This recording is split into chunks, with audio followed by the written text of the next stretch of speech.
Everyone, this is Ankit Shukla and welcome to the logical accounting. बाबू, अपनी last class में हम लोग फंडामेंटल ऑफ पार्टनरशिप खत्म कर लिए थे, ठीक है। और आज की क्लास से हम अपना स्टार्ट करें next chapter, goodwill and it's valuation. अगर आप सीबीएसई बोर्ड के बच्चे हो तो आपके चैप्टर में, आपके सेकंड चैप्टर का नाम सिर्फ गुडविल नहीं होगा, उसमें चेंज इन पीएसआर भी लिखा होगा, ठीक है। तो जो आप चेंज इन पीएसआर वाला पोर्शन है वो हम इस पर्टिकुलर चैप्टर में नहीं कवर करेंगे, क्योंकि चेंज इन पीएसआर में जो आप पढ़ते हो वही सेम चीज आप एडमिशन, रिटायरमेंट, डेथ में भी पढ़ते हो।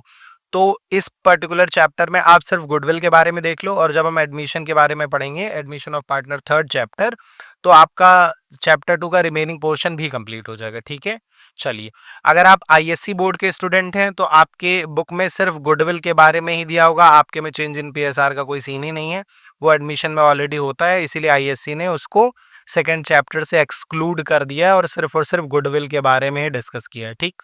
तो हम भी अपने इस वीडियो में सिर्फ गुडविल के बारे में बात करेंगे कि गुडविल क्या होती है सर, और इसका वैल्यूएशन कैसे किया जाता है। तो सबसे पहले समझ लेते हैं गुडविल का मतलब क्या है, ठीक है। यहाँ देखो, goodwill is a term used in businesses to describe the positive reputation and value that a company has built over a time.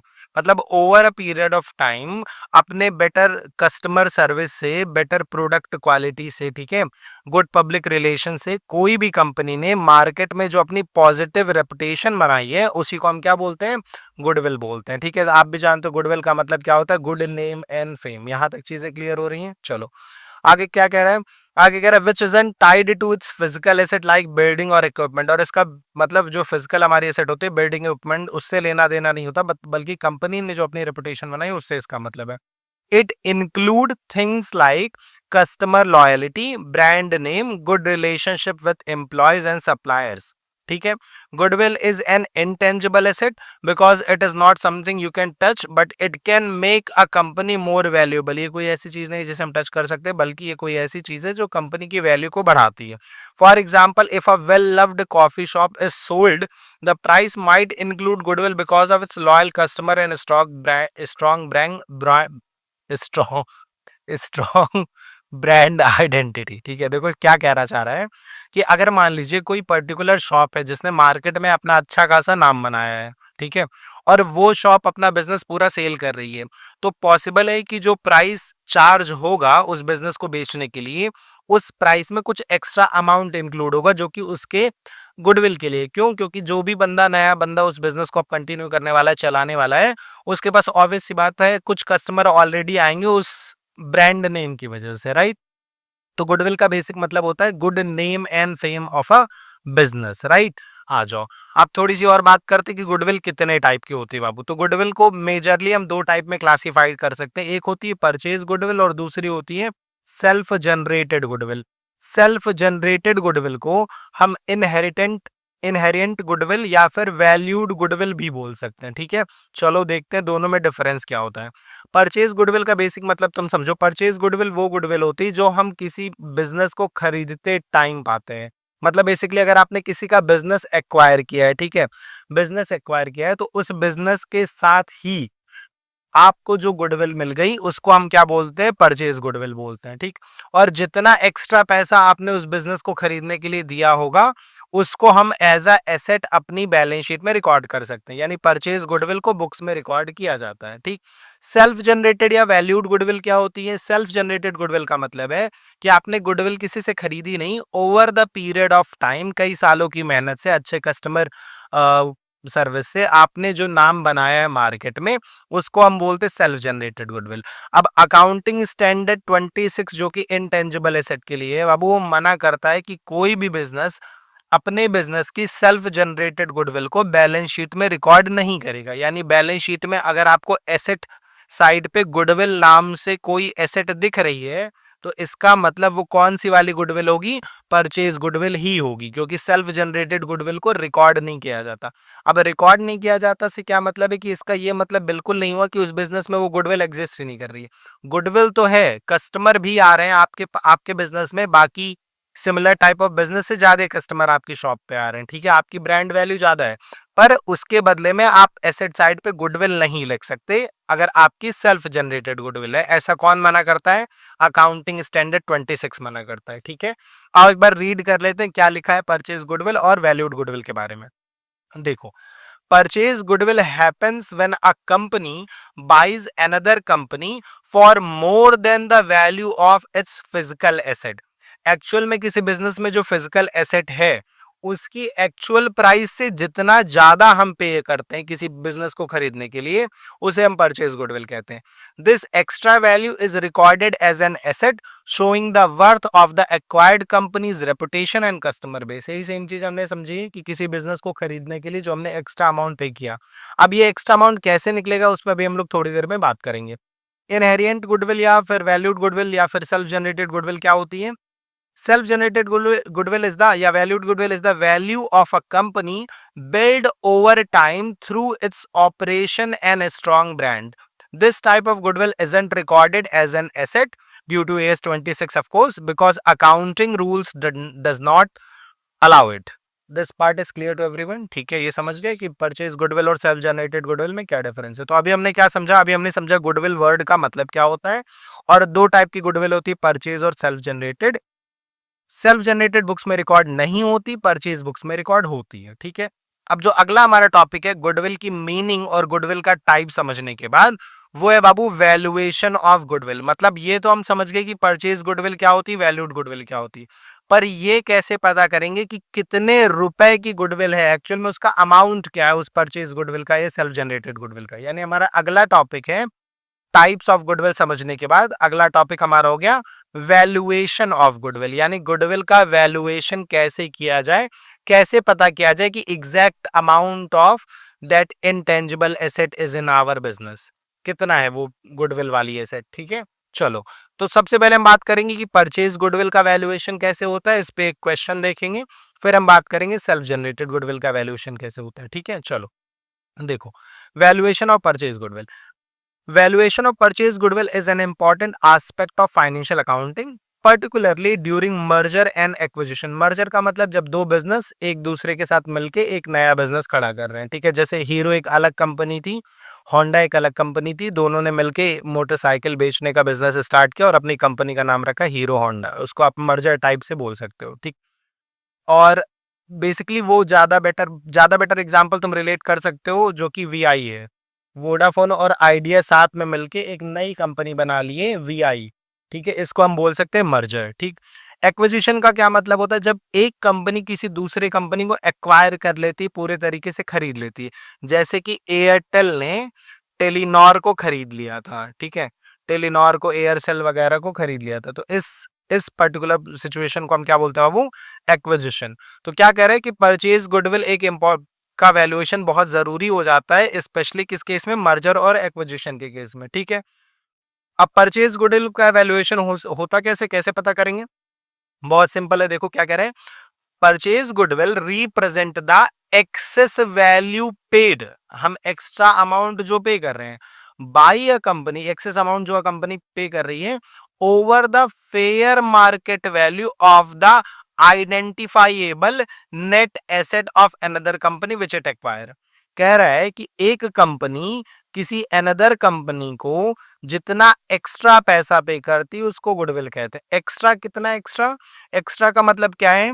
हमारी नेट जो एसेट है, नेट एसेट का मतलब क्या है? एसेट में से एक लाइबिलिटी को आप जब माइनस कर देते हो तो जो अमाउंट आता है उसको हम क्या बोलते हैं? Net asset. एसेट में से लाइबिलिटी को माइनस करके जो अमाउंट आता है उसको हम क्या बोलते हैं? Net asset. तो नेट एसेट की जो वैल्यू है उससे जितना ज्यादा हमें पे करना पड़ गया वही हमारी गुडविल हो गई. अब इसको ऐसे समझो, नेट एसेट का कॉन्सेप्ट ऐसे समझो, जैसे मान लो हम एक बिजनेस खरीदना चाहते हैं और उस बिजनेस की सारी एसेट्स को मिला के टोटल वैल्यू होती है 50 लाख. मतलब अगर मैं इस बिजनेस को खरीद लूंगा तो मेरे पास 50 लाख की एसेट आएगी जिसको बेच के मैं 50 लाख रुपए पा सकता हूँ. पर जब मैं इस बिजनेस को खरीद रहा था तो मुझे इस बिजनेस की लाइबिलिटी भी लेनी पड़ेगी और इस बिजनेस के ऊपर 30 लाख रुपए की लाइबिलिटी है. मतलब अगर मैं इस बिजनेस को एक्वायर करूंगा तो मुझे 30 लाख रुपए का लोन और बाकी लाइबिलिटी चुकानी पड़ेगी. तो इसका मतलब इस बिजनेस को खरीदने से मुझे 50 लाख रुपए मिलेगा और 30 लाख देना पड़ेगा. तो नेट में मुझे कितना रुपए मिलेगा? 20 लाख रुपए मिलेगा. यानी इस बिजनेस को खरीदने में मुझे 20 लाख का फायदा होगा. तो एक्चुअल में मुझे इस बिजनेस के लिए कितना पे करना चाहिए? सिर्फ 20 लाख ही पे करना चाहिए. पर बिजनेस का ओनर कह रहा है नहीं भैया, हम तो 25 लाख में अपना बिजनेस बेचेंगे. तो इसका मतलब ये जो 5 लाख रुपए मुझे एक्स्ट्रा पे करने पड़ रहे हैं, यही क्या हो गई, वैल्यूएशन ऑफ परचेज गुडविल। समझ में आ गई? क्योंकि सीधी सी बात है, किसी बिजनेस को एक्वायर करना मतलब उस बिजनेस की एसेट और लायबिलिटी को खरीदना, क्योंकि किसी बिजनेस में एसेट लायबिलिटी के अलावा और क्या ही होगा, ठीक है। किसी भी बिजनेस में उस बिजनेस की, कोई भी बिजनेस अगर हम तुमसे पूछे किसी बिजनेस में एक्चुअल में है क्या, तो बिजनेस में क्या चीजें होती है, या तो एसेट्स होंगी या तो लायबिलिटी होंगी, और कुछ तो होगा नहीं, राइट। तो बिजनेस खरीदना मतलब उस बिजनेस की एसेट लायबिलिटी को खरीदना, और एसेट मतलब कितना पैसा मिलेगा, लायबिलिटी मतलब कितना पैसा जाएगा। तो एसेट मतलब हम सारी एसेट बेच के कितना पैसा पाए माइनस कितनी लायबिलिटी पे कर दिए, तो नेट में इतनी ही वर्थ उस बिजनेस की थी। पर सामने वाला कह रहा है नहीं इतना नहीं, हम तो इससे ज्यादा लेंगे, तो जितना एक्स्ट्रा वो मांग रहा है उसी को हम क्या बोलते हैं, परचेज गुडविल बोलते हैं। समझ में आ रहा है? परचेज गुडविल से रिलेटेड तुम्हारी बुक में सिर्फ एक क्वेश्चन है, और उसी एक क्वेश्चन को हम समझने वाले हैं, तो चलो देखते हैं। एक क्वेश्चन से करते, एंट्री भी कर लेंगे और वैल्यूएशन भी कर लेंगे। देखो क्या कह रहा है। कह रहा है Madhur and company acquired the business of Vishu for a purchase consideration of 11 lakh. कह रहा है कोई मधुर एंड कंपनी है, वो विशु एंड कंपनी के बिजनेस को 11 लाख रुपए परचेज कंसिडरेशन में खरीद रही है। यानी 11 लाख रुपए हम पे कर रहे हैं किसी बिजनेस को खरीदने के लिए। अच्छी बात है। कह रहा है which was paid by cheque, और ये 11 लाख रुपए हम कैसे चुकाएंगे, चेक से चुका देंगे। ठीक है, कोई दिक्कत नहीं है।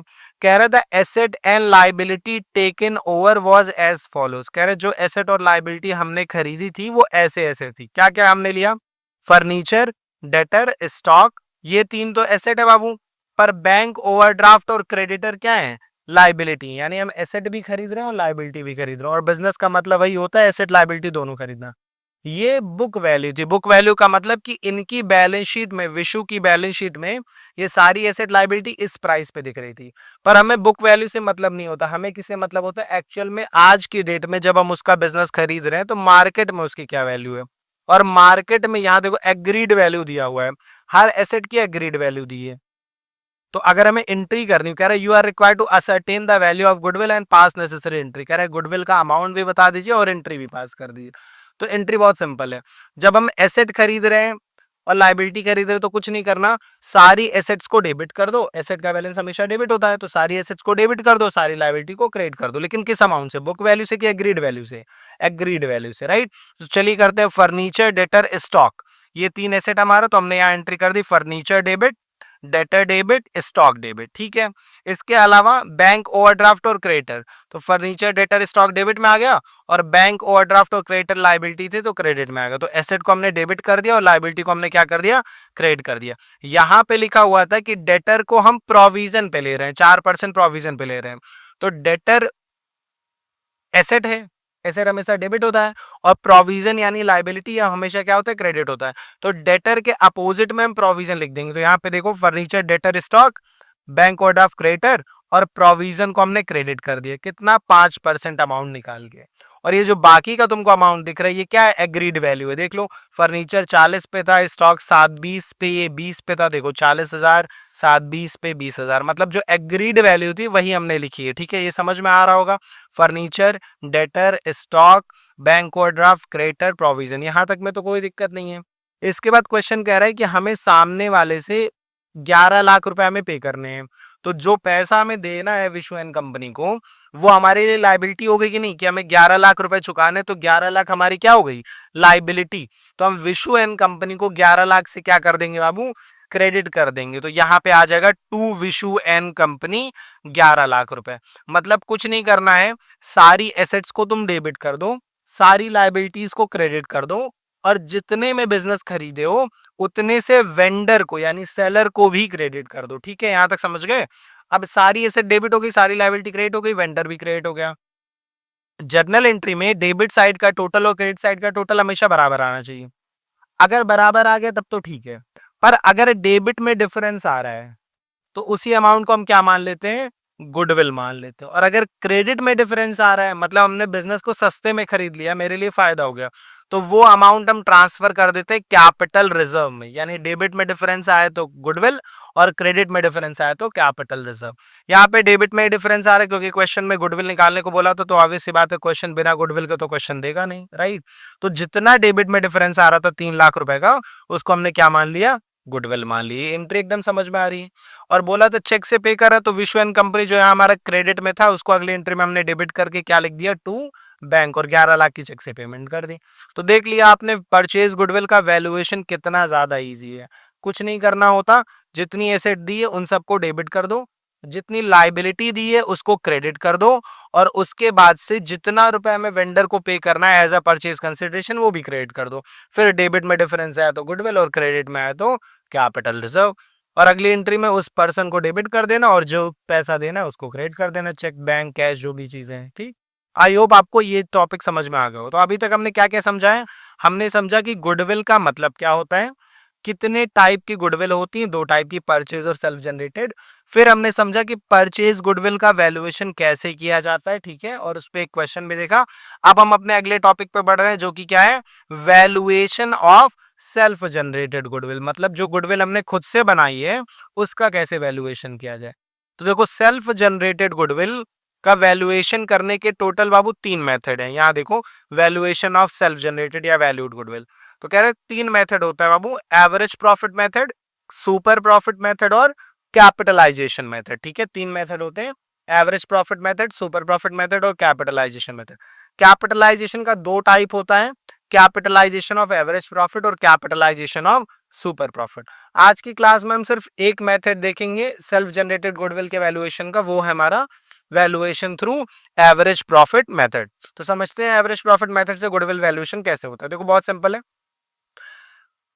गुडविल एवरेज प्रॉफिट मेथड क्या कहता है कि गुडविल का मतलब होता है future expected profit due to past efforts. मतलब हमारे पास्ट में मेहनत करने की वजह से हमें क्या एक्सपेक्टेशन है कि हम फ्यूचर में अर्न कर सकते हैं, वही हमारी क्या हो गई, गुडविल।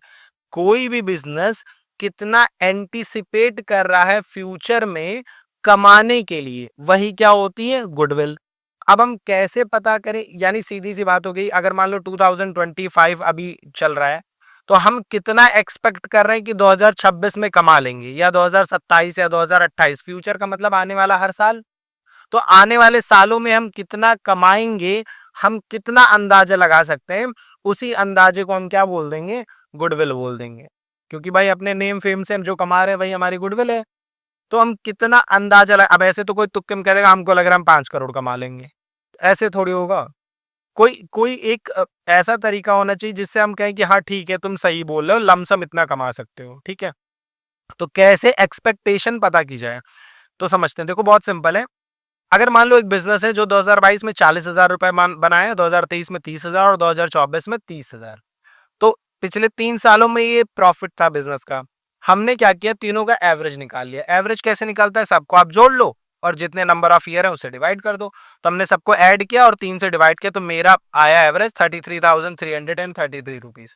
तो इसका मतलब कि जो हमने एग्जाम्पल लिया है, ये particular business on an average 33,333 rupees कमा रहे हैं, यानी लमसम में 33,000 रुपए के आसपास कमा रहे हैं। तो अगर आप लमसम में 33,000 के आसपास कमा रहे हैं, तो चांसेस ज्यादा हैं कि नेक्स्ट ईयर भी आप कितना कमाओगे, इसी के आसपास कमाओगे। भाई ये लगभग average, on an average profit है ना, तो ऑन एन एवरेज जितना कमा रहे हो उतना ही तो लगभग कमाओगे। और ये तरीका सही भी है, ऐसे तुक्का तो मान मार नहीं रहे कि 5 करोड़ 10 करोड़ कमा लेंगे। हम अपने पास्ट प्रॉफिट के एवरेज के बेसिस पे गेस कर रहे हैं, जो कि सही है, रफली इसी के अराउंड हमारा प्रॉफिट रहेगा।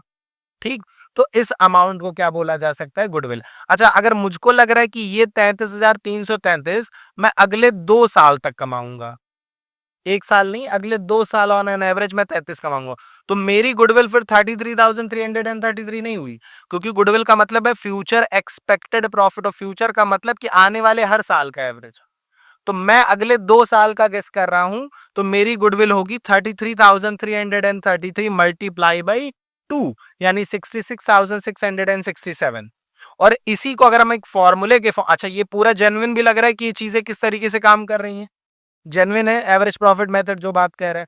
अब इसी को फॉर्मूले के फॉर्म में अगर हम लिखना चाहें, तो गुडविल का फॉर्मूला क्या हो गया बाबू, average profit multiply by number of year purchase. क्या लिखा है गुडविल का formula, average profit multiply by number of year purchase. Number of year purchase क्या है, ये जो अभी हम एक्सपेक्ट कर रहे थे कि अगले 2 साल तक कमाएँगे। यानी आप आने वाले कितने साल एक्सपेक्ट कर रहे हो उस ऑन एन एवरेज को कमाने के लिए, उसी से मल्टीप्लाई कर दो, गुडविल हो जाएगी। वही तो हमने किया था पिछले पेज पे।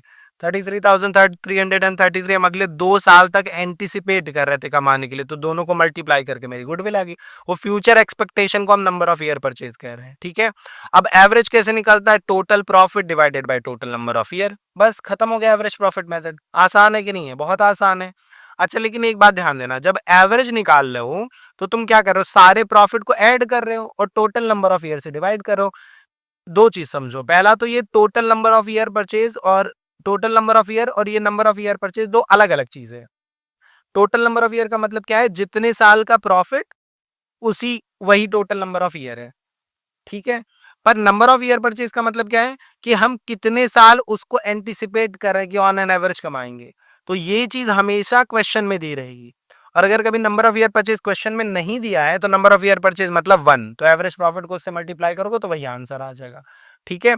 ये अलग चीज है। टोटल नंबर ऑफ ईयर का मतलब क्या है? कि कितने साल का प्रॉफिट दिया हुआ है जिसका हम एवरेज लेने जा रहे हैं, ठीक। चलो, अच्छा, जब ये एक बात हो गई, दूसरी बात क्या याद रखनी है कि जब हम एवरेज निकालते तो आप सारे प्रॉफिट को जोड़ रहे हो, तो प्रॉफिट को जोड़ते टाइम पे अगर किसी साल प्रॉफिट नहीं है, लॉस हो गया, तो अगर किसी साल लॉस हो गया है तो आप उसको ऐड मत करना, उसको क्या कर देना?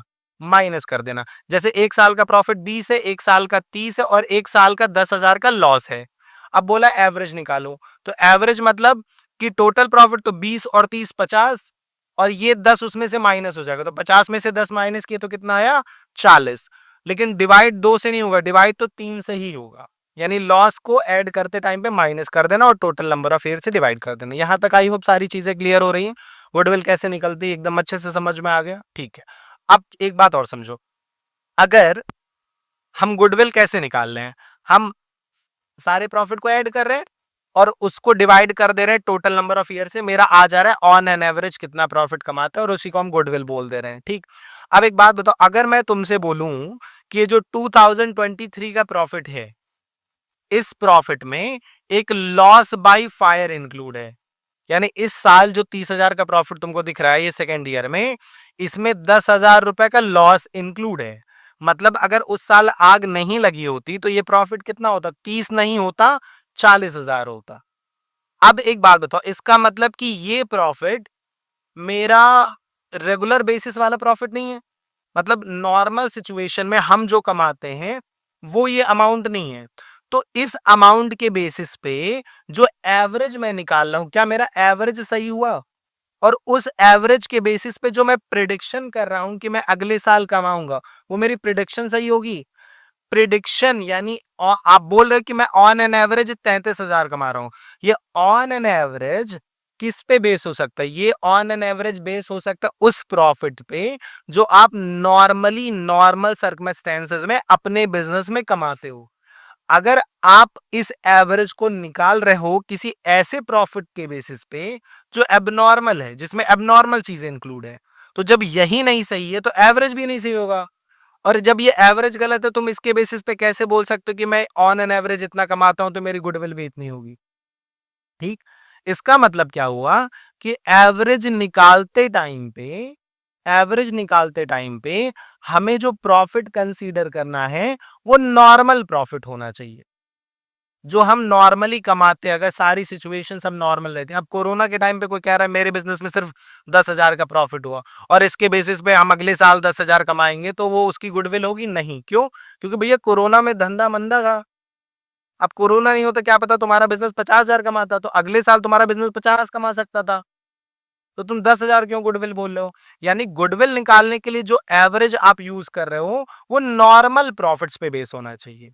तो इससे हमारा एक कंक्लूजन निकला कि ठीक है, गुडविल निकालेंगे average profit multiply by number of year purchase, पर एवरेज प्रॉफिट निकालते टाइम पे जो हम प्रॉफिट लेंगे उसमें कोई एबनॉर्मल चीज नहीं रखेंगे। पर अगर मान लो किसी साल के प्रॉफिट में एबनॉर्मल चीज दी है तो फिर उसका क्या किया जाएगा? सबसे पहले उसको एबनॉर्मल से नॉर्मल बनाया जाएगा।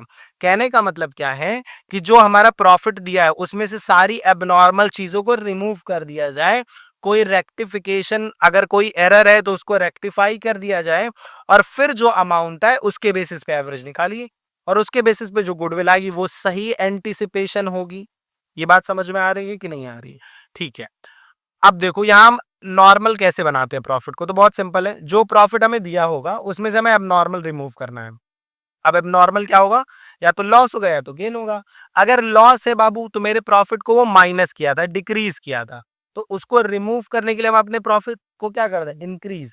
यानी अगर कोई लॉस है तो उसको ऐड कर देंगे। पर अगर कोई अब नॉर्मल गेन था जो हमारे बिजनेस से रिलेटेड नहीं है, कहीं अचानक से कोई और प्रॉफिट आ गया, तो वो मेरे प्रॉफिट को बढ़ा दिया होगा, तो सही करने के लिए हम क्या कर देंगे, माइनस। यानी लॉस को प्लस कर देना और गेन को क्या कर देना है, माइनस कर देना। ये दोनों हो गया रिमूव।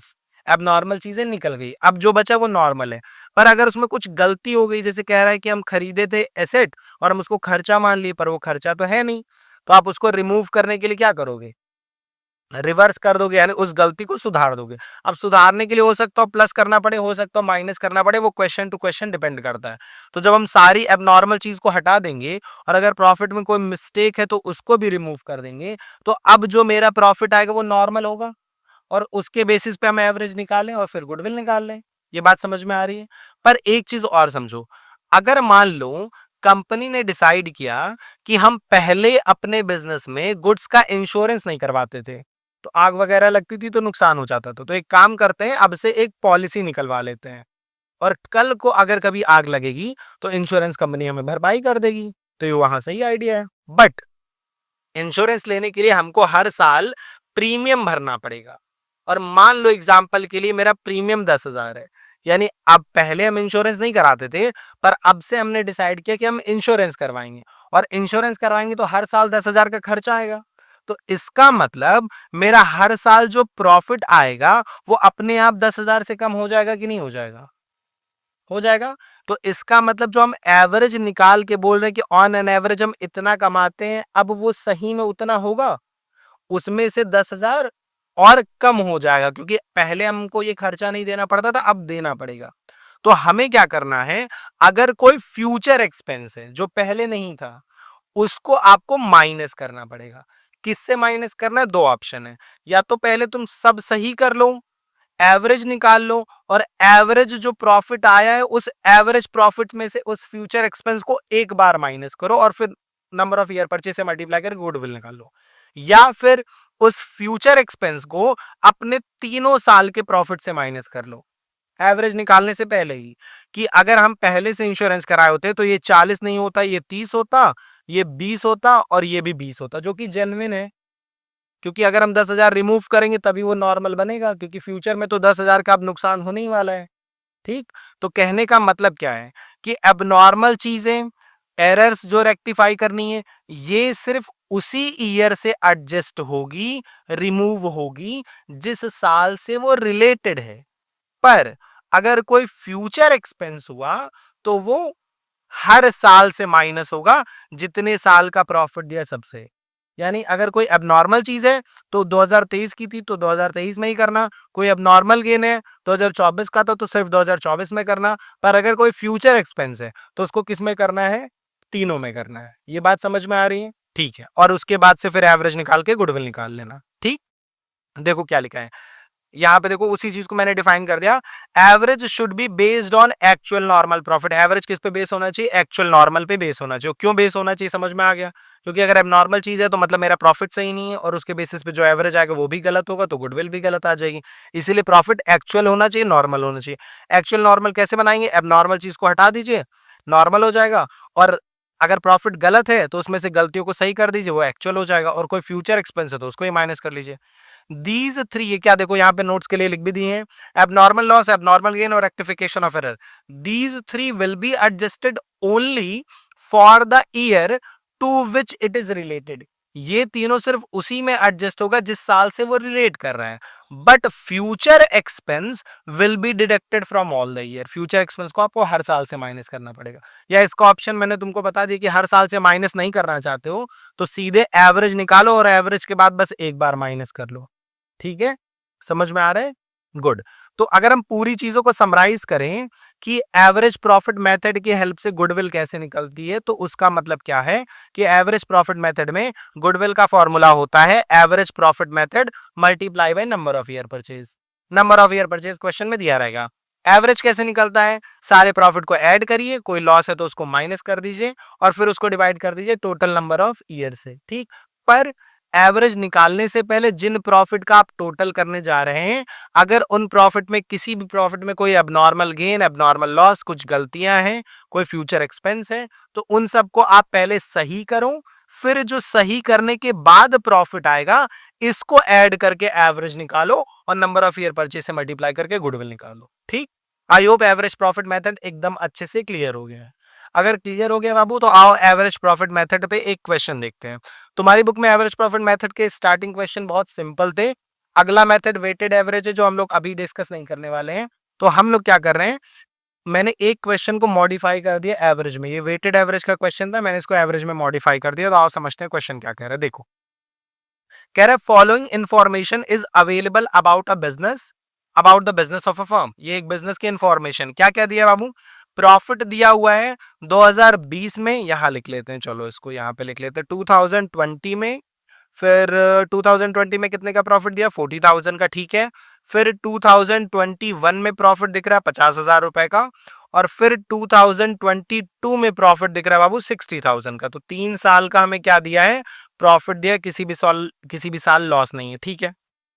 आगे क्वेश्चन कह रहा है non recurring income. Non recurring का मतलब जो बार बार हो। कह रहे एक ऐसी इनकम है जो बार बार नहीं होती, मतलब एबनॉर्मल है, हर साल नहीं होगी, तो चाहे उसके बेसिस पे एवरेज निकालें। तो कितने की इनकम थी? कह रहा है non recurring income of 1000 is included in 2021। कह रहे जो 2021 का आपको प्रॉफिट दिख रहा है, इसमें एक ऐसी इनकम है जो बार बार होती ही नहीं, तो अगर बार बार नहीं होती तो उस इनकम को रिमूव करो फिर, ठीक है। अच्छा, क्या लगता है ये माइनस होना चाहिए कि प्लस होना चाहिए? नॉन रेकरिंग इनकम माइनस होना चाहिए, क्योंकि प्रॉफिट है तो पहले क्या होगा? प्लस। अभी क्या कर देंगे? माइनस कर देंगे। चलो इसको रिमूव कर दिए, माइनस वाली चीजों को ब्रैकेट में लिखते हैं। आगे क्वेश्चन कह रहा है कि प्रॉफिट ऑफ 2020, ये पहले साल वाला, हैव बीन रिड्यूस बाय 6,000। कह रहा है इस साल का प्रॉफिट 6,000 रुपए से कम हुआ है। क्यों कम हुआ है? Because goods were destroyed by fire. कह रहा है पहले वाले साल में लॉस बाय फायर है, तो लॉस बाय फायर अगर है तो यानी मेरा प्रॉफिट घट गया था। अब सही करने के लिए उसको क्या कर देंगे? ठीक है, ऐड कर देंगे। Good job. चलो ये हो गया। आगे देखते हैं। आगे क्वेश्चन में कह रहा है कि goods have not been insured but it is thought to insure them in future. कह रहे हमने अपने गुड्स का इंश्योरेंस नहीं कराया था, पर हम डिसाइड करें कि फ्यूचर में इंश्योरेंस करा के रखेंगे। और इंश्योरेंस प्रीमियम कितना आएगा? 400 रुपए हर साल का आएगा। तो ये इंश्योरेंस प्रीमियम फ्यूचर एक्सपेंस है, और ये किससे माइनस होगा? हर साल से माइनस होगा। देखो, एबनॉर्मल लॉस, एबनॉर्मल गेन सिर्फ उसी ईयर में हमने किया, बाकी के दोनों में नहीं किया। चाहे ये था या फिर ये वाला अमाउंट था, बाकी के दोनों ईयर में नहीं किया। पर फ्यूचर एक्सपेंस ये हम सबसे माइनस करें, तो माइनस फ्यूचर इंश्योरेंस प्रीमियम, ठीक है। इसके अलावा क्या पॉइंट दिया? चलो आगे कह रहा है रीजनेबल रेम्युनरेशन। रेम्युनरेशन मतलब तुम समझ लो काइंड ऑफ पेमेंट, जैसे सैलरी वगैरह हो गई। तो कह रहा है reasonable remuneration of proprietor of business is 6,000 per year. कह रहा है जो दुकान का मालिक है वो 6,000 रुपए हर साल सैलरी टाइप लेता है, ठीक है। But it has not been taken into account for calculating the above mention profit. कह रहे ये जो तीनों प्रॉफिट आपको दिख रहा है ना, इसमें हमने वो 6,000 का खर्चा माइनस किया ही नहीं, किसी साल नहीं किया, मतलब ये हम भूल गए थे, ये काइंड ऑफ रेक्टिफिकेशन है। तो इस 6,000 के खर्चे को हम हर साल के प्रॉफिट से क्या करेंगे? रिमूव करेंगे। इसमें चाहे तो तुम लिख दोगे माइनस प्रोप्राइटर या ओनर्स रेम्युनरेशन, ठीक है। चलो आगे क्वेश्चन क्या कह रहा है, आगे पढ़ते हैं। आगे कह रहा है कि ठीक है, but it has not been taken in calculation of mention profit. Profit of 2022, ये third year, include 5,000 income from investment. भैया आपका काम है बिजनेस करना, तो बिजनेस करो। दूसरे के बिजनेस में इन्वेस्ट करके अगर तुम कुछ पैसा कमा रहे हो और कह रहे हो कि 5,000 कमाई, ये मेरी गुडविल है, तो ये गलत हो गया भाई। वो तुम अपने बिजनेस से तो कमाए नहीं, कहीं और पैसा इन्वेस्ट करके कमा रहे हो, तो ये भी चीज गुडविल वैल्यूएशन में इंक्लूड नहीं होनी चाहिए। तो इसको भी माइनस कर देंगे, क्योंकि इनकम है तो पहले प्लस ही होगी, माइनस इनकम ऑन इन्वेस्टमेंट, ठीक है। आगे क्वेश्चन कह रहा है कि goodwill is agreed to be valued at 2 year purchase of average profit of 3 year. कह रहे गुडविल कैसे वैल्यू होगी? 2 साल नंबर ऑफ ईयर परचेज ले लीजिए और एवरेज ले लीजिए 3 साल का, ठीक है, ये बात समझ में आ रही है? 3 साल का एवरेज लेना है। ठीक है, तो क्या करेंगे, सबसे पहले अब देखो हमने सारी चीजें सही कर ली, सारी चीजें सही कर ली, तो सबसे पहले तुम इसका टोटल कर लो। ठीक है, कि कितना हमारा आ रहा है सब सही करने के बाद, ये इनकम माइनस और इसको ब्रैकेट में कर देते हैं। चलो ठीक है, तो यहाँ पे देखते हो 2020, 2021 और 2022, तो 40,000 है, इसमें से ये 400 रुपए हम क्या कर देंगे, प्लस करना है माइनस करना है, सॉरी फ्यूचर इंश्योरेंस प्रीमियम है तो माइनस हो जाएगा। ये 400 हम इसमें से क्या कर देंगे, माइनस कर देंगे, और 6,000 प्लस 6,000 माइनस बराबर हो जाएगा, तो ये कितना आ जाएगा, 40 में से 400 गया तो 39,600 आ गया। सेकंड वाला देख लेते हो, 50,000 में 1,000 माइनस होगा, 400 भी माइनस होगा, और ये 6,000 भी माइनस होगा। अरे वाह, सब माइनस हो गया।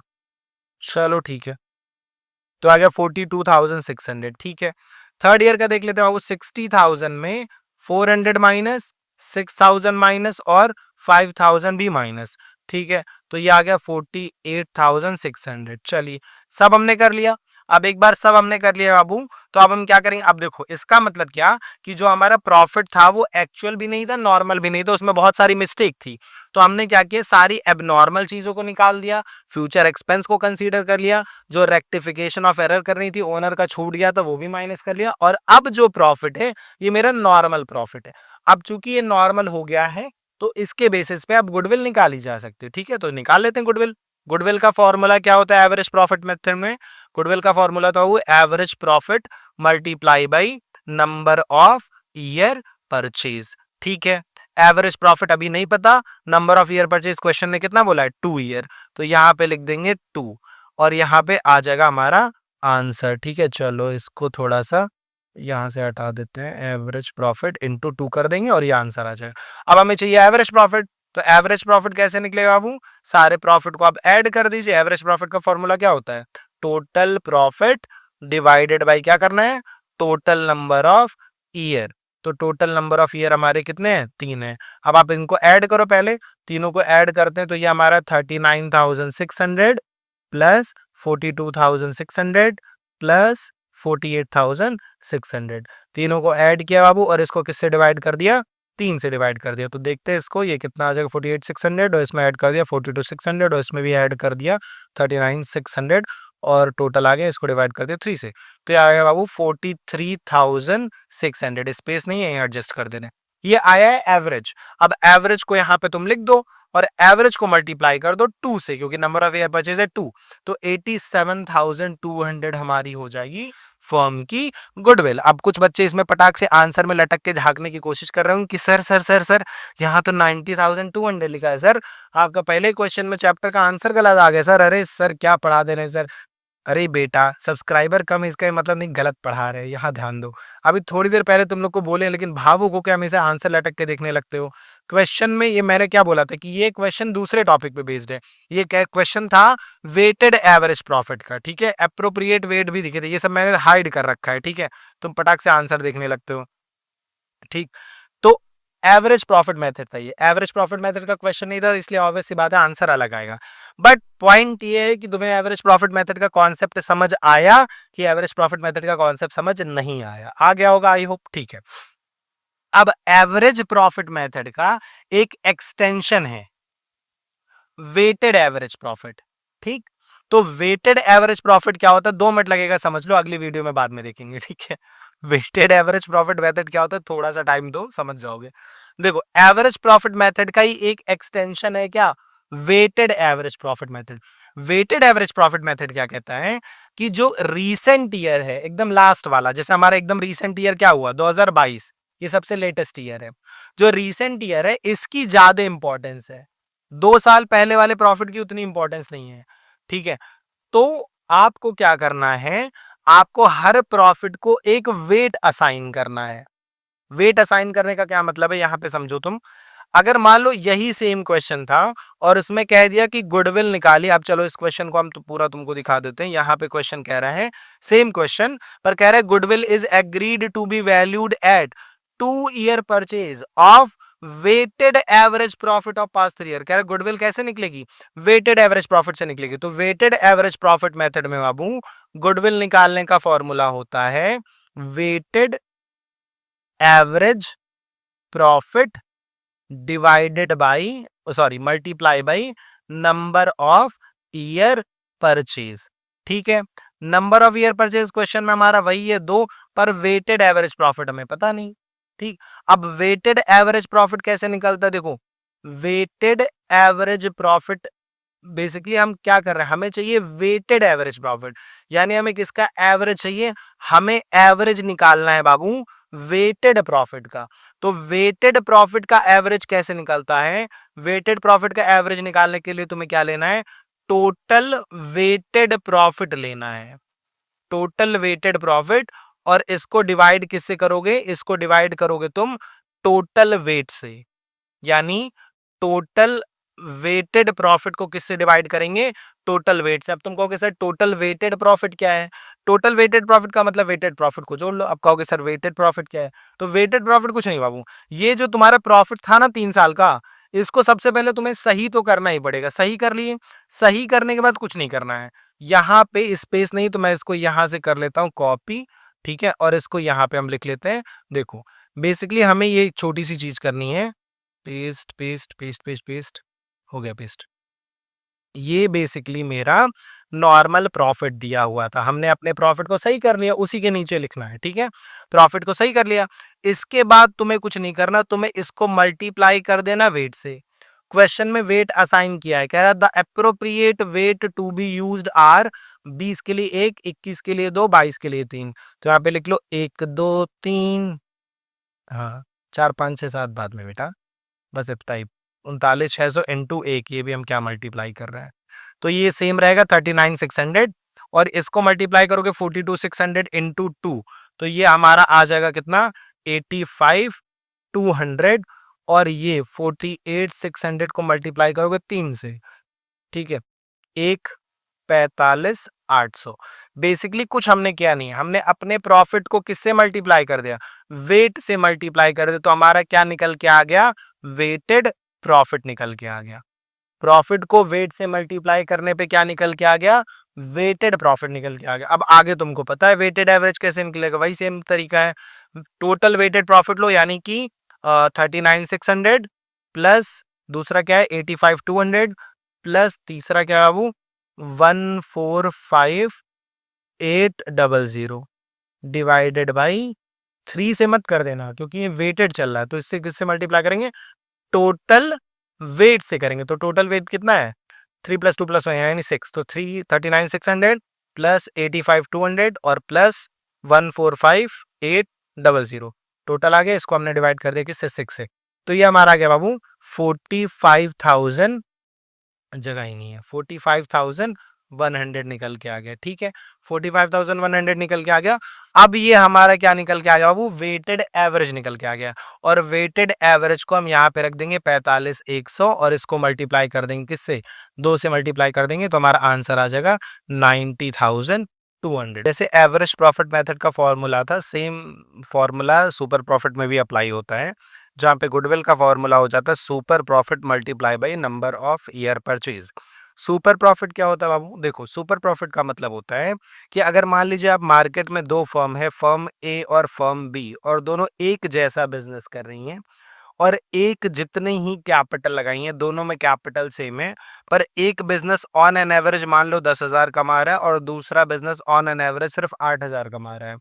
तो हमारा बिजनेस सब कुछ सेम होने के बावजूद दूसरे वाले से जितना एक्स्ट्रा कमा लेता है, इसी एक्सेस प्रॉफिट को हम सुपर प्रॉफिट कहते हैं। ठीक है, तो सुपर प्रॉफिट कैसे निकलता है, सुपर प्रॉफिट का फॉर्मूला होता है बाबू average profit minus normal profit. मतलब ऑन एन एवरेज हम कितना कमाते हैं, अगर उसमें से हम माइनस कर दें नॉर्मली कोई कितना कमाएगा हमारे जितना कैपिटल लगा के, तो जो एक्सेस हम कमाएंगे वही हमारा सुपर प्रॉफिट है, जिसे हम नंबर ऑफ ईयर परचेज से मल्टीप्लाई करके गुडविल निकाल सकते हैं। ठीक है, अब एवरेज प्रॉफिट कैसे निकालते हो ये तुम्हें पता है, सारा प्रॉफिट ऐड करके टोटल नंबर ऑफ ईयर से डिवाइड कर दोगे, तुम्हारा एवरेज प्रॉफिट आ जाएगा। हमें सीखना है नॉर्मल कैसे निकलता है। तो नॉर्मल प्रॉफिट निकालने का बड़ा सिंपल तरीका है, आपके बिजनेस में जितनी भी कैपिटल एम्प्लॉयड है, इन्वेस्टेड है, आप उसको लो और उसमें आप मल्टीप्लाई कर दो नॉर्मल रेट ऑफ रिटर्न से। मतलब मार्केट में क्या नॉर्मल रेट ऑफ रिटर्न चल रहा है, कि अगर कोई भी बंदा, जैसे देखो अगर आप मार्केट में जाते हो, ठीक है, आपको कोई नहीं जानता, आपका एकदम नया नया मोमो का ठेला, आपको एकदम कोई नहीं पहचान रहा है, ठीक है, फिर भी आप ऐसा तो होगा नहीं कि शाम को खाली हाथ आ जाओगे और अकेले सारा मोमो बैठ के खाओगे, राइट? तो कुछ ना कुछ तो कमाओगे ही। कोई भी बंदा होता है, उसकी शॉप कितनी भी नहीं हो, वो एक मिनिमम अमाउंट प्रॉफिट तो कमाता ही कमाता है। तो जो नॉर्मली कोई भी कमा सकता है, उसको हम बोलते हैं बाबू नॉर्मल रेट ऑफ रिटर्न। हर बिजनेस में एक नॉर्मल रेट ऑफ रिटर्न होती ही है। मतलब नॉर्मली बिना किसी नेम फेम के अगर एक नया बंदा भी शुरू करेगा तो कुछ ना कुछ कमाएगा ही। तो उसी नॉर्मल रेट को हम अपने कैपिटल से अप्लाई करके पता कर सकते हैं कि नॉर्मल प्रॉफिट कितना हुआ। जैसे मान लीजिए मार्केट में नॉर्मल रेट ऑफ रिटर्न चल रहा है 10%, और मेरी कैपिटल 5 लाख है। मतलब अगर मैं 5 लाख रुपए लगा के ये वाला बिजनेस शुरू करूंगा, तो भले मैं नया हूं और मुझे मार्केट में कोई नहीं जानता, मैं मिनिमम 10% यानी कि 50,000 कमाऊंगा ही कमाऊंगा।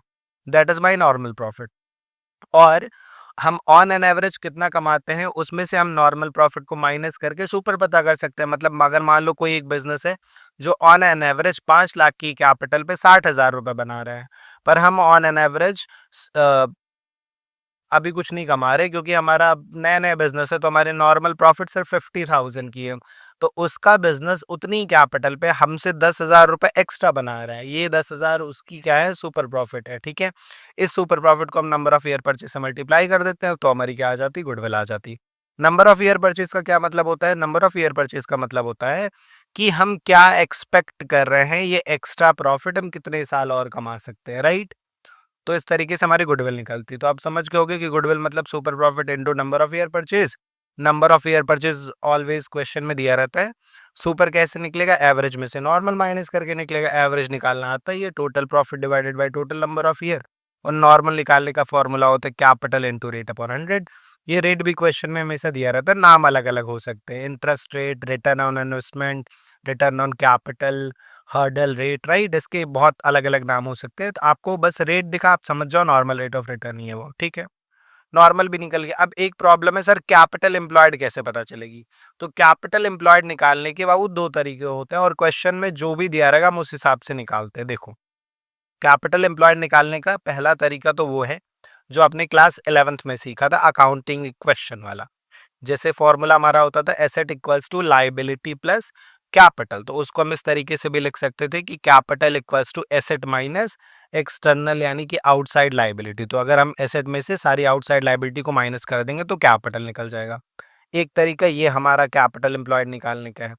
दूसरा तरीका हमारा क्या है कि क्वेश्चन में जितने पार्टनर है आप उन सबकी कैपिटल को ऐड कर दो। अगर कोई जनरल रिजर्व है, कोई भी पीएल का क्रेडिट बैलेंस यानी कि प्रॉफिट है, उसको ऐड कर दो। कोई भी पीएल का डेबिट बैलेंस है तो उसको माइनस कर दो। और अगर कोई फिक्टिशियस एसेट है, मतलब कोई ऐसी चीज जो हमारी एसेट नहीं है पर हमने उसको एसेट की तरह ट्रीट करके बैलेंस शीट में रखा है, बेसिकली वो एक तरीके का लॉस है, तो उसको माइनस कर दो।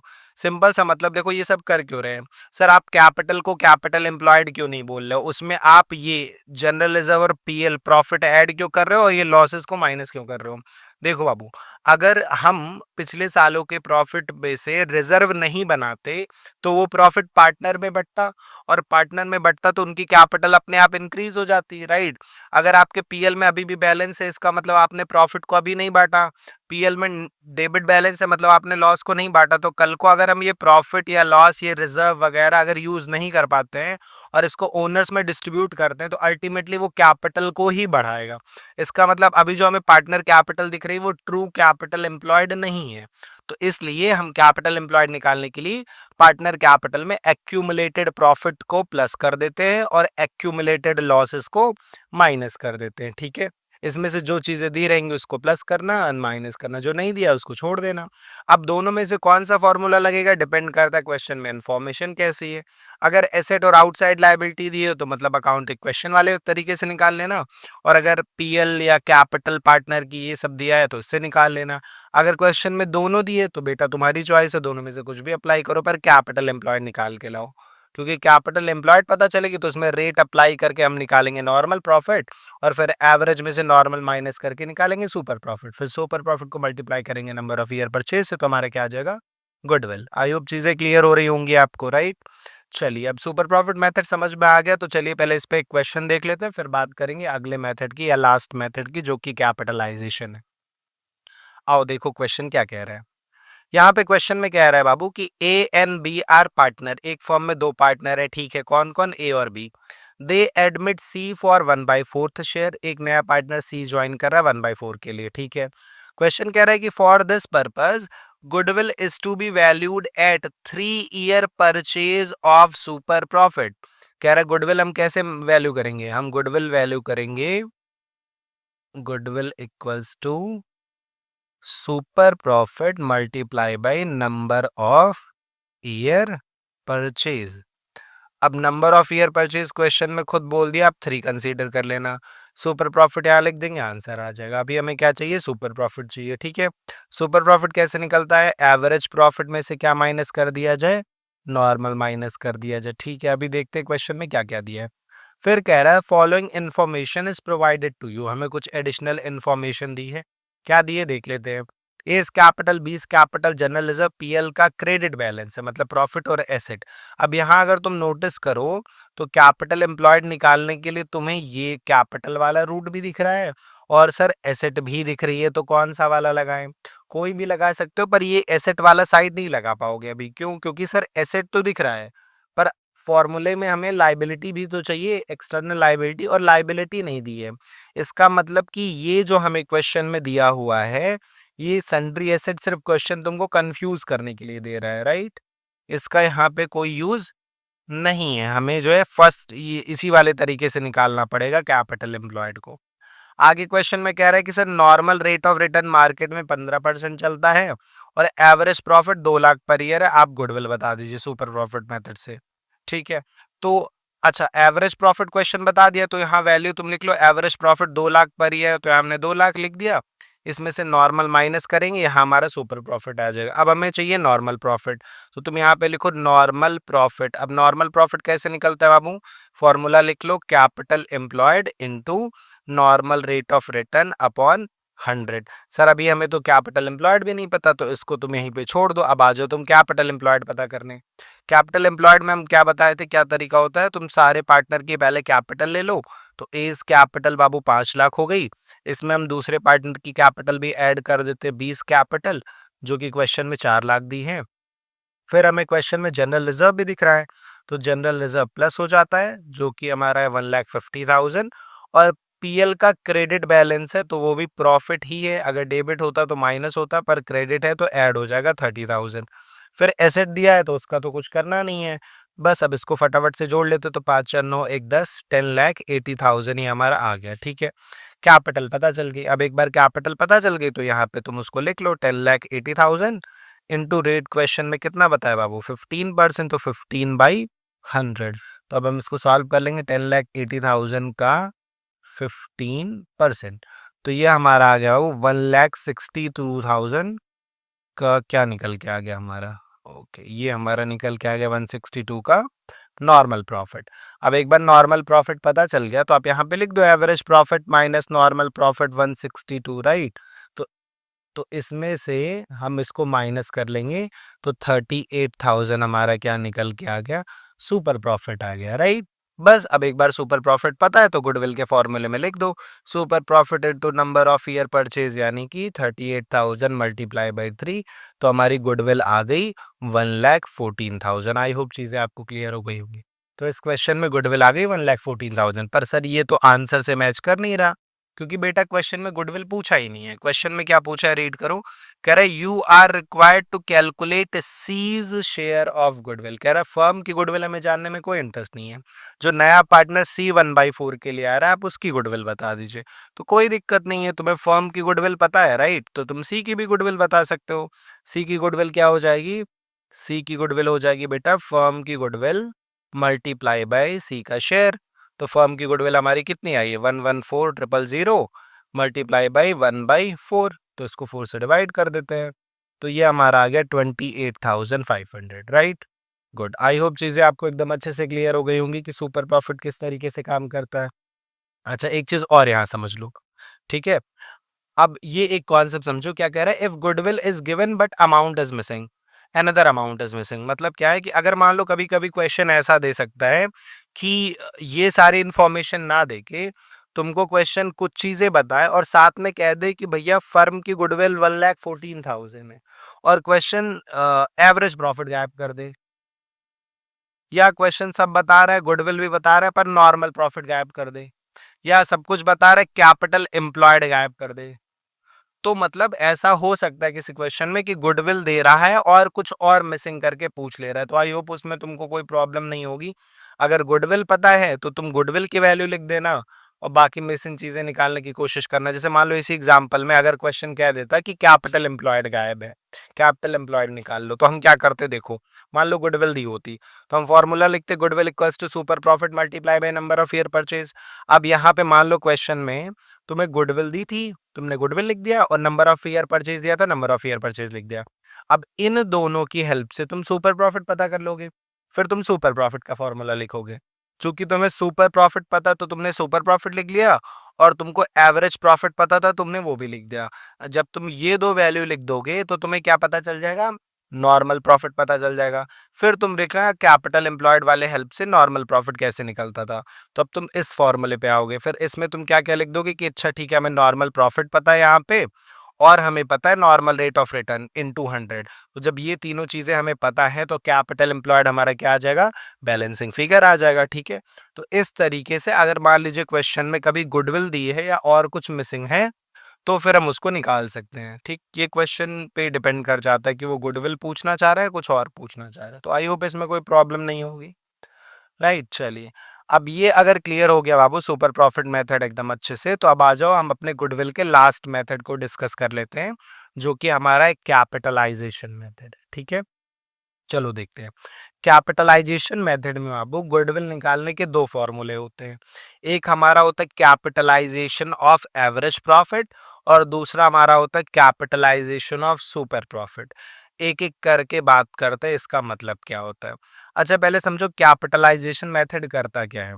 अगर तुम ध्यान दो तो सुपर प्रॉफिट मेथड क्या कहता था कि हमारे हिसाब से गुडविल का मतलब होता है प्रॉफिट को कंपेयर करना, मतलब हम कितना कमाते हैं इसको आप कंपेयर करिए नॉर्मली मेरे जैसा बिजनेस रखने वाले बाकी लोग मार्केट में कितना कमाते हैं। मतलब हम अपने प्रॉफिट और मार्केट के बाकी लोग नॉर्मली कितना कमाते हैं उस प्रॉफिट दोनों को कंपेयर करके जो आता था उसके बेसिस पे गुडविल निकालते थे। यानी यहाँ पे हम बोलते थे कि अगर मेरी कैपिटल 5 लाख है तो मैं इतना कमाता हूँ, अगर मार्केट में कोई और 5 लाख लगाएगा तो वो कितना कमाएगा। मतलब basically super profit method capital को सेम रख देता है, कहता है कैपिटल सेम रहेगी और चलो प्रॉफिट को कंपेयर करते हैं। कैपिटलाइजेशन उसका उल्टा करता है, कैपिटलाइजेशन कहता है कि प्रॉफिट सेम रहेगा, चलो कैपिटल कंपेयर करते हैं। यानी बेसिकली कैपिटलाइजेशन मेथड क्या कहता है समझो, कैपिटलाइजेशन मेथड कहता है, देखो सुपर क्या कहता था कि हम ऑन एन एवरेज इतना कमाते हैं और मेरे जैसा रखने वाले बिजनेस मार्केट में लोग इतना कमाते हैं, तो मैं जितना एक्स्ट्रा कमा रहा हूँ वो गुडविल है। मतलब अगर मैं ऑन एन एवरेज 60 कमा रहा हूँ और मार्केट में मेरे जैसा बिजनेस वाले 50,000 कमाते हैं, तो मैं जो 10,000 एक्स्ट्रा प्रॉफिट कमा रहा हूँ वो गुडविल है, यानी मैं प्रॉफिट कंपेयर कर रहा हूँ। पर कैपिटलाइजेशन कहता है ये मत करो, ये काम करते हैं चलो कि अगर मान लो मैं ऑन एन एवरेज 50 कमाता हूँ और मैं कमाता हूँ 5 लाख रुपए कैपिटल लगा के, अगर कोई मेरे जितना प्रॉफिट कमाना चाहे यानी 50,000 ही कमाना चाहे तो उसको कितना कैपिटल इन्वेस्ट करना पड़ेगा। तो मान लो मेरा आंसर आए 6 लाख, मतलब मैं 50 कमाता हूँ 5 लाख लगा के, पर अगर कोई और मार्केट में मेरे जैसा बिजनेस रखने वाला 50 कमाना चाहता है तो उसको 6 लाख लगाने पड़ेंगे। तो जो 1 लाख की कैपिटल मुझे नहीं लगानी पड़ी फिर भी मेरा बिजनेस चल रहा है, वो मेरी गुडविल है। तो आई होप तुम समझ पा रहे होगे, सुपर प्रॉफिट प्रॉफिट को कंपेयर करता है कैपिटल को सेम रख के, और कैपिटलाइजेशन प्रॉफिट सेम रख देता है और कैपिटल को कंपेयर करता है। ठीक है, चलो इंट्रोडक्शन क्लियर हो गया, तो चलिए बात कर लेते हैं किस तरीके से इसमें गुडविल निकलती है। सबसे पहले आ जाओ कैपिटलाइजेशन ऑफ एवरेज प्रॉफिट। तो अभी हमने जो एक्सप्लेनेशन समझी है वो इस पे एकदम सेट होती है। देखो क्या कहता है, capitalisation of average profit method में गुडविल का फॉर्मूला होता है capital required minus capital employed. Capital required का मतलब कितनी कैपिटल की जरूरत हो है। ठीक है, मतलब कितनी कैपिटल चाहिए मेरे जितना प्रॉफिट कमाने के लिए, माइनस हम कितनी कैपिटल लगाए हैं। जैसे मैं बोला कि मान लो मेरे जितना एवरेज प्रॉफिट कमाने के लिए कैपिटल रिक्वायरमेंट है 6 लाख रुपए, पर हम अपनी कैपिटल इन्वेस्ट किए बिजनेस में सिर्फ 5 लाख रुपए। तो जो 1 लाख की कैपिटल हमें नहीं लगानी पड़ रही, वही हमारी गुडविल है। यही अभी हमने थोड़ी देर पहले समझा। तो गुडविल का फॉर्मूला क्या बना, capital required minus capital employed. अब कैपिटल एम्प्लॉयड कैसे निकलता, अभी हमने पिछले मेथड में सीखा था। दो तरीका होता है, या तो अकाउंटिंग इक्वेशन वाला, या कैपिटल में पीएल प्लस और जनरल रिजर्व प्लस और एक्यूमुलेटेड लॉस माइनस। तो दो तरीके से कैपिटल एम्प्लॉयड निकलता है, पर रिक्वायर्ड कैसे निकलेगा, यानी ये कैसे निकलेगा कि कितनी कैपिटल की जरूरत है हमारे जितना प्रॉफिट कमाने के लिए। तो बहुत सिंपल है बाबू, कैपिटल रिक्वायर्ड निकालने के लिए आपको क्या करना है, अपने एवरेज प्रॉफिट को आप डिवाइड कर दो नॉर्मल रेट ऑफ रिटर्न से और 100 से मल्टीप्लाई कर दो। सर आप हर मेथड में नया नया फॉर्मूला सिखा रहे, एक्चुअली में कोई नया फॉर्मूला नहीं है। पिछले मेथड में तुमको याद है तुम कैपिटल कैसे निकालते थे, ये देखो नॉर्मल प्रॉफिट कैसे निकालते थे, कैपिटल में रेट अपॉन 100 कर रहे थे। अगर मैं ये कर दूं कि नॉर्मल प्रॉफिट और ये 100 जो इधर डिवाइड हो रहा है ये इधर आके मल्टीप्लाई हो जाएगा, और ये जो रेट मल्टीप्लाई हो रहा है ये डिवाइड हो जाएगा। तो normal profit into 100 upon rate क्या हुआ, कैपिटल एम्प्लॉयड हो गया। और यही तो मैंने यहाँ पे लिखा है, नॉर्मल प्रॉफिट या average profit upon rate into 100, क्योंकि हम एवरेज प्रॉफिट को कैपिटलाइज कर रहे हैं, इसलिए average profit divided by rate कर रहे हैं। ये बात समझ में आई। यानी कैपिटलाइजेशन में गुडविल कैसे निकलता है, capital required minus capital employed. और कैपिटल रिक्वायर्ड कैसे आती है, average profit divided by normal rate of return into 100। Average profit का कैपिटलाइजेशन क्लियर हो गया। अब अगर क्वेश्चन कह दिया सुपर प्रॉफिट को कैपिटलाइज करते हुए गुडविल निकालिए, तो ये बहुत सिंपल है। यहाँ पे तो तुमको गुडविल का फॉर्मूला भी लगाना नहीं है, जो कैपिटल रिक्वायर्ड का फॉर्मूला है वही फॉर्मूला लगा दो, वही तुम्हारी गुडविल हो जाएगी। यानी goodwill equals to super profit divided by normal rate of return into 100। ठीक है, आई होप चीजें क्लियर हो रही हैं। ठीक है बाबू, आओ चलो एक क्वेश्चन देख लेते हैं इस पे क्या कह रहा है। देखो, Raju and Rinku were partner sharing profit and losses in the ratio of 3:2। एक फर्म में दो पार्टनर है, 3:2 का रेशियो। ठीक है sir, they admit Sumit as a new partner for 1/3। एक नया बंदा सुमित आ रहा है 1/3 के लिए। On the date of admission capital of Raju and Rinku were 550 and 650। तो क्वेश्चन में दो ओल्ड पार्टनर थे और दोनों की कैपिटल 550 और 650 दी है। फिर कह रहा also they have general reserve of 3 lakh rupees and PL debit balance of 1 lakh rupees. ठीक है, मतलब हमें क्वेश्चन कैपिटल बता रहा है, जनरल रिजर्व बता रहा है और पीएल का निगेटिव बैलेंस बता रहा है। ठीक, आगे क्वेश्चन कह रहा है कि firm had what, firm made a average profit of 2,40,000 during last 4 year and normal rate of return is expected कितना है, नॉर्मल रेट ऑफ रिटर्न 12% है। फिर कह रहा भैया कैलकुलेट कर दीजिए goodwill of firm by capitalisation method. अब कैपिटलाइजेशन किसका सर, ये तो बोला ही नहीं। तो एवरेज प्रॉफिट दिया है क्वेश्चन में, मतलब एवरेज कोई कैपिटलाइज करवा रहा होगा। ठीक है, आओ सबसे पहले फॉर्मूला लिख लेते हैं। यहाँ पे गुडविल का फॉर्मूला हमारा हो जाता है बाबू, कैपिटल रिक्वायर्ड मतलब कितनी कैपिटल होनी चाहिए, माइनस कैपिटल एम्प्लॉयड अभी मेरी कितनी कैपिटल है। यहाँ पे हम वैल्यू लिखेंगे, यहाँ पे आंसर लिखेंगे। अब हमें दो चीज चाहिए, कैपिटल रिक्वायर्ड और कैपिटल एम्प्लॉयड। आ जाओ, कैपिटल रिक्वायर्ड कैसे निकलता है बाबू, फॉर्मूला बहुत सिंपल सा था, average profit divided by normal rate of return into 100। Average profit question हमें बताया था, ये देखो 2,40,000 है और इसको हम डिवाइड कर देंगे नॉर्मल रेट ऑफ रिटर्न यानी 12 से और मल्टीप्लाई कर देंगे 100 से, तो ये आपका आ जाएगा 20 लाख रुपए। ठीक, चलिए एवरेज निकल गया, ये कैपिटल रिक्वायर्ड निकल गया, इसको यहाँ पे तुम लिख दो 20 लाख रुपीस।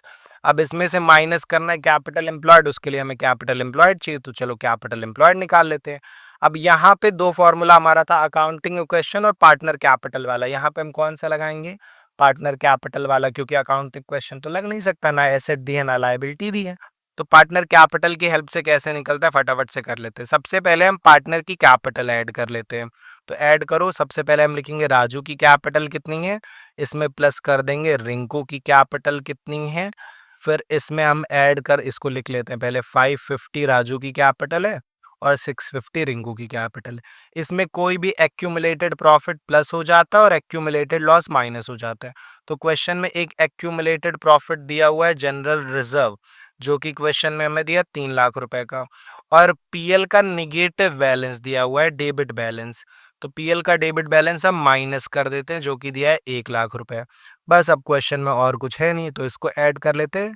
तो ये हो जाएगा 6 6 12 3 15 में से एक चला जाएगा हमारा, तो 14 लाख रुपीज आ गया। ठीक है, चलिए। तो बस 14 लाख को यहाँ पे तुम लिख दो, capital required 20 lakh minus capital employed 14 lakh, और माइनस करके 6 लाख रुपीज हमारा डिफरेंस आ रहा है, और ये हमारी क्या हो जाएगी, गुडविल, जो कि हमारे आंसर से हो गई है मैच, राइट। अब इसी में मैंने एक क्वेश्चन ऐड कर दिया, also calculate goodwill with capitalisation of super profit. मतलब अगर यहीं पे यही गुडविल हमें सुपर प्रॉफिट मेथड से निकालनी होती तो हम क्या करते, चलो देखो। कैपिटलाइजेशन ऑफ सुपर प्रॉफिट में गुडविल का फॉर्मूला क्या होता है बाबू, जो रिक्वायर्ड का फॉर्मूला होता है वही गुडविल का फॉर्मूला हो जाता है। तो फॉर्मूला क्या हो जाएगा, super profit divided by normal rate of return into 100। अब देखो, सुपर प्रॉफिट हमें अभी नहीं पता, नॉर्मल रेट ऑफ रिटर्न पता है 12, यहाँ पे लिख दो और यहाँ 100 से मल्टीप्लाई कर दो। मतलब जैसे हमें सुपर प्रॉफिट पता चल जाएगा हमारा आंसर आ जाएगा। ठीक है, चलिए। अब यहाँ पे हम निकाल लेते हैं सुपर प्रॉफिट। सुपर प्रॉफिट कैसे निकलता है बाबू, एवरेज प्रॉफिट में से क्या माइनस कर देते हैं, नॉर्मल प्रॉफिट।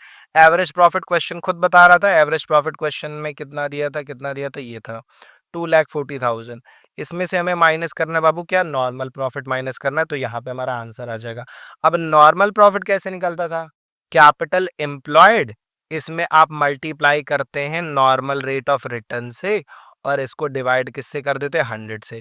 कैपिटल एम्प्लॉयड हमने अभी अभी निकाली थी, 14 लाख आया था। नॉर्मल रेट ऑफ रिटर्न कितना दिया, वो 12% दिया, तो 12/100 कर लो। तो 14 लाख का, यहाँ पे 14 लाख का हम निकाल लेंगे 12%, तो ये आ गया 1,68,000। अब इस 168 को हम अपना एवरेज प्रॉफिट से कर लेते हैं डिडक्ट, तो इसमें से 2,40,000 माइनस हो जाएगा, तो ये हमारा आ जाएगा 72,000 का सुपर प्रॉफिट। बस अब सुपर प्रॉफिट को तुम यहाँ पे रख दो और इसको 12 से डिवाइड कर दो, तो ये आ जाएगा तुम्हारा आंसर 6 लाख रुपीज। ठीक है, चलिए, 6 लाख रुपए हमारा आंसर आ गया। ठीक, अभी इत्तेफाक ही है कि दोनों मेथड से सेम आ गया, भावुक मत होना कि सर हमेशा सेम ही आता है क्या, नहीं सेम नहीं आता है। ठीक, चलो।